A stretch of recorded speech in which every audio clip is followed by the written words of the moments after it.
Well, I'm supporting Measure 92 because I think people have a right to know what's in their food. There's been global agreement that genetically engineered foods are different. They raise safety issues. There should be required assessments before they come on the market.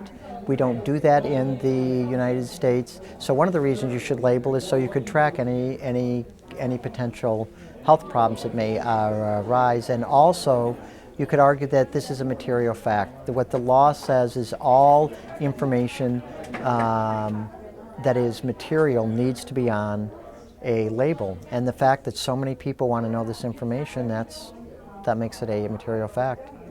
Well, from what I've seen so far in my tour through here, we've had it's been a very impressive turnout. 50 or 60 people will turn out for each of the talks, and they ask a lot of questions and they want to get involved.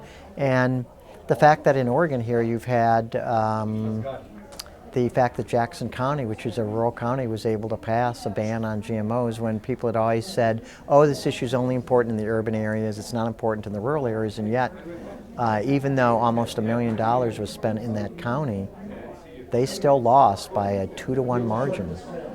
So that suggests that things are going well here, but it'll be a big fight because for the last month, Oregon will be inundated with ads against the ballot measure. And I think what's different here is compared to Washington and California, there's much more of a ground game here, much more of a grassroots coordination or outreach. And if you can get enough people to the polls, I think Measure 92 will win. Well, I think what do you mean? The most valuable thing to do is continue the ground game. Continue to get out and talk to people and spread the message. There's a lot of fundraising that's happening. They're trying to get money so that they'll be able to air significant numbers of ads to try to combat what's happening. But I think the ground game is the most important.